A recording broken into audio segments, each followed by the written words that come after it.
আমি এমন কাউকে ডেট করব, যাকে নিয়ে আমি সারা জীবন কাটিয়ে দিতে পারবো, যাকে আমি বিয়ে করব। এতে কেউ যদি হাসি তামসা করে, তবে এসব কিছুতে আমার কোনো যায় আসে না। তাকাকি এসব কথা শুনে নিচিদির কল্পনায় হারিয়ে যায়। সে তাকাকির সাথে নিজেকে একটা কাপল হিসাবে কল্পনা করা শুরু করে। তার কল্পনা যেন তার আয়বের বাইরে চলে যায়। সে তাকাকিকে তার জীবনসঙ্গী হিসাবে ভাসতে শুরু করে। তার হার্টবিট যেন আরো বেড়ে যায়। কিন্তু সে মুখ ফুটে কিছুতেই বলতে পারছে না। বেচারা তো ইন্ট্রোভার্ট, তাই না? এভাবে চলে যায় বেশ কিছুদিন। এর পরের পর্ব হচ্ছে নিকায়ের বিয়ের দিন। সব বন্ধুরা রিইউনিয়ন, এরপর আবারও একসাথে মিলিত হয়ে বিয়েতে। বিয়েতে আনন্দ আত্মহারা হয়ে পড়ে সব বন্ধুরা। এই বিয়ের মধ্যে খুব সুন্দর একটা মুহূর্ত তৈরি হয়। ব্রাইড যখন ফুলের ভোড়া ছুঁড়ে মারে, সেই ফুলের ভোড়া এসে তাকাকির হাতে এসে পড়ে।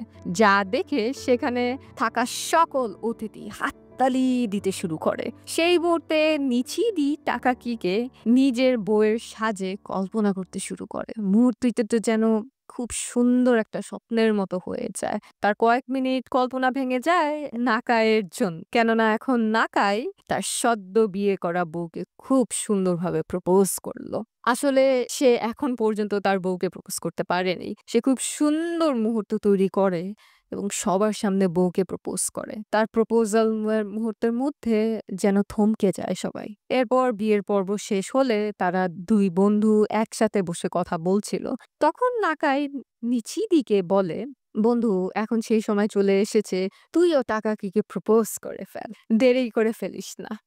তুই দেরি করে ফেললে অন্য কেউ তাকাকিকে প্রপোজ করে নিয়ে চলে যাবে কিন্তু।" নাকাইয়ের কথা শুনে নিচিদি এই বিষয়ে ভাবতে শুরু করে। বিষয়টি যেন তার মধ্যে গেঁথে যায়। কথাটি তার মাথার মধ্যে ঘুরপাক থেকে শুরু করে, এতে তার ফিলিংস আরো গভীর হওয়া শুরু করে তাকাকির প্রতি। কিন্তু বিয়ের মধ্যে তো একটি গড়বড় হয়ে যায়। তাকাকির হাতে থেকে ফুলের ভোড়াটি সেখানকার একটি সুইমিং পুলে পড়ে যায়। যা দেখে নিচিদি কোনো কিছু না ভেবেই পুলে ঝাঁপ দিয়ে ফুলের ভোড়াটি উঠিয়ে নিয়ে আসে। আর এই কাণ্ড দেখে সেখানকার সবাই অতিথিরা তার মজা উড়াতে শুরু করে। বিষয়টি যেন ইছিরের হৃদয় কেঁপে দেয়। দৃশ্যটি খুব সুন্দর ছিল। নিচিদি পুলের মধ্যে থেকে তাকাকিকে ফুলের ইটি তার হাতে তুলে দেন। এরপর সন্ধ্যায় তারা একসঙ্গে বাড়ি যাচ্ছিল। তখন তাকাকি তাকে জিজ্ঞেস করলো, "আচ্ছা, তোমার কি কোনো গার্লফ্রেন্ড নেই?" নিচিদি সাথে সাথে লজ্জিত হবে বরং এবং বলে, "না, একদমই নাই।" এরপর তাকাকি হাসতে হাসতে বলে, মুহূর্তগুলোকে মনে করে। তার গানের আওয়াজ নিচিদির মনকে শান্ত ও ভালোবাসা অনুভূতি করায়। এক পর্যায়ে নিচিদি তার লজ্জা ভেঙে তাকিকিকে বলে ফেলে, "তুমি কি কালকে ফ্রি থাকো? তাহলে আমরা ওয়ারফ্রেক্স দেখতে পারি কি?" তাকাকি কিছুটা মুচকি হেসে দিয়ে মাথা নড়িয়ে হ্যাঁ বোধক জবাব দেয়। এর পরের দিন তাকাকি তার নতুন শিক্ষার্থী মাচিতার সাথে দেখা করে। মাচিতা সবার সাথে অনেক ভিন্ন স্বভাবের একটি ছেলে, কিন্তু সে স্কুলে আসে না। তাকাকি তার সাথে বসে ড্রয়িং করতে থাকে আর কথায় কথায় সে নিচিদি প্রসঙ্গ তুলে, আর একটু অদ্ভুত স্বভাবের। সে কখনোই আমাকে স্কুলে আসতে জোর করে না। আর এই কারণে তাকে আমার খুব পছন্দ। আমার অন্য কাউকে তেমন একটা পছন্দ না। তাই আমি প্রকৃতির স্কেচ তৈরি করতে পছন্দ করি, কোনো মানুষের না। এরপর তাকাকি তার সাথে কিছু কথা শেয়ার করা শুরু করে। তাকাকি তাকে তার স্কুল জীবনের পর কিভাবে প্যারিস চলে গিয়েছে, সেখান থেকে কিভাবে বিভিন্ন আর্টসের কাছ থেকে বিভিন্ন ধরনের আর্ট শিখেছে, আর এইসব আর্টকে তার ক্যারিয়ার হিসাবে গড়ে তুলেছে এবং সবকিছুই বলছিল। আর তার সব কথা মিচিতা গভীর মনোযোগ দিয়ে শুনছিল। তারপর তারা দুজন একটা ছোট ট্রিকে চলে যায়। এই ট্রিকে একটা আজব ঘটনা ঘটে। তাদের দুজনকে স্কুলের আরেকটি মেয়ে হোজোকি দূর থেকে দেখে ফেলে। কারণ ছেলেটি তাকাকির খুব কাছাকাছি বসেছিল। তারপর সে নিচিদির কাছে যায় আর একটি বিষয় রিভিল করে যে মিচিতা হয়তো তার কারণে স্কুলে আসা ছেড়ে দিয়েছে, কারণ সে মিচিতিকে খুব পছন্দ করে। এই বিষয়টি সে তাকে জানিয়ে দিয়েছে আর এই কারণে হয়তো সে স্কুলে আসা বন্ধ করে দিয়েছে। তার সব কথা শুনে নিচিদি চুপচাপ হয়ে গিয়েছিল। নিচিদি তো খুব সুন্দর করে বোঝাচ্ছিল। অনেকদিন টাকাকি আর মিচিতা খুব সুন্দর একটি পাহাড়ে পৌঁছে গিয়েছিল। তারা দুজন পাহাড় থেকে পুরো আইল্যান্ড আর সমুদ্র খুব সুন্দরভাবে দেখছিল। মাচিতা সেখানে বসে ড্রয়িং করা শুরু করে। এক পর্যায়ে টাকাকি তাকে বলে, এই পাহাড় প্রায় ৪৪৫ পা উঁচুতে। আমি শুনেছি এখানে যত কাপলরা একসঙ্গে আসে তারা নাকি সারা জীবন একসাথে থাকে। মাছিটা একটু থেমে উত্তর দেয়, হয়তো না। কারণ আমি এখানে আগেও অন্য আরেকজনের সাথে এসেছিলাম। কিন্তু আমাদের ভেতর সবকিছু শেষ হয়ে গিয়েছিল। আর এই কারণে হয়তো আমি স্কুলে যাওয়া বন্ধ করে দিয়েছি। তার কথাগুলো শুনে টাকাকি আলতোভাবে বলে, তুমি আসলে কি এই কারণে স্কুলে যাওয়া বন্ধ করে দিয়েছো? নাকি এমনিতেই বন্ধ করে দিয়েছো? মাছিটা আবারও থমকে গিয়ে বলে, সত্যি বলতে আমি এমনিতেই স্কুলে যাওয়া ছেড়ে দিতাম। ওই মেয়েটি আমাকে সরাসরি প্রপোজ করে কোথায় যেন হারিয়ে গিয়েছিলাম আমি কোনো উত্তর না শুনেই। সে হয়তো ভয় পেয়ে গিয়েছিল।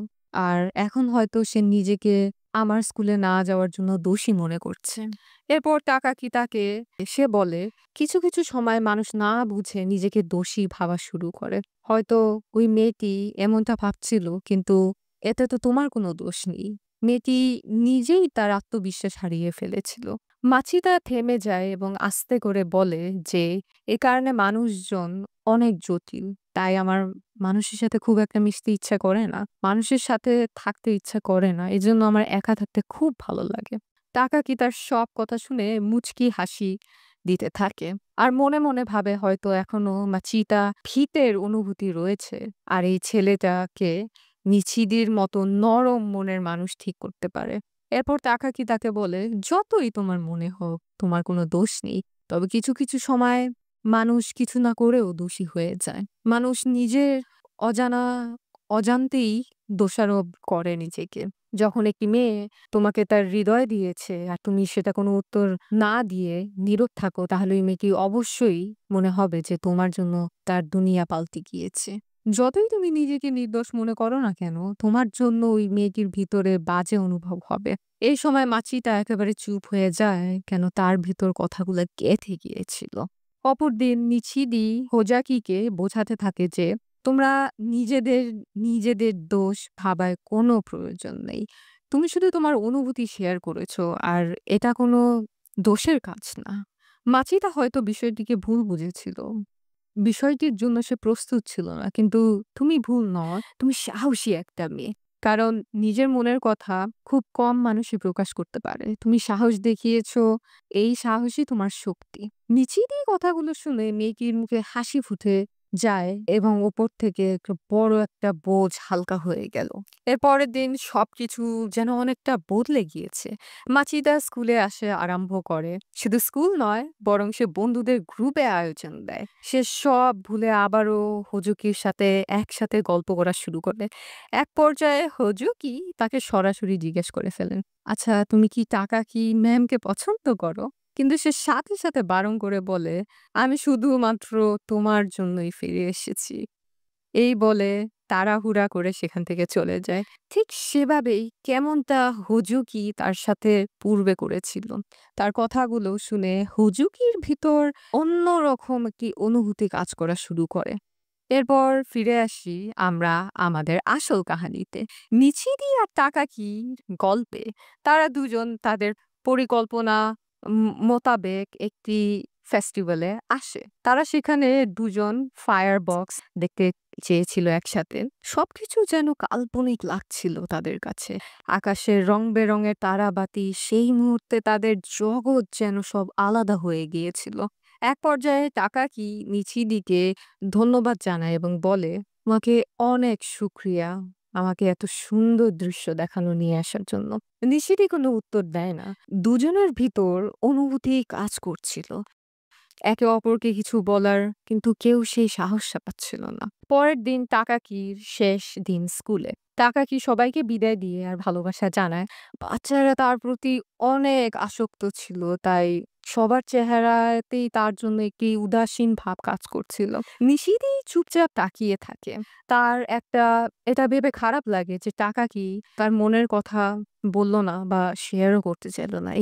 তার হৃদয়ে আবার শূন্য অনুভূতি হতে থাকে। অন্যদিকে টাকাকি মাচিতার সাথে দেখা করে। সে তাকে বলে, "তোমার উচিত তোমার অনুভূতিগুলো প্রকাশ করার। বেশি দেরি হয়ে গেলে নিজের ভিতর দোষী অনুভব করবে।" এরপর বলে, "আমি খুশি কেননা তুমি এখনো মানুষের সাথে মিশতে শুরু করেছো। তার মানে এই যে তোমার এখন মানুষকে পছন্দ করা শুরু হয়েছে।" অন্যদিকে নিচিদি ক্লাসরুম থেকে বের হয়ে বসে তাকাকির করা ড্রইং দেখছিল। আর তাকে নিয়ে ভাবছিল। সেই সময়টা তাকাকি তার সামনে আসে। তারা একে অপরের সাথে শুকরিয়া আদান-প্রদান করে। তাদের এই ৩ সপ্তাহের মুহূর্তর মধ্যে যেন সব শেষ হয়ে গেল।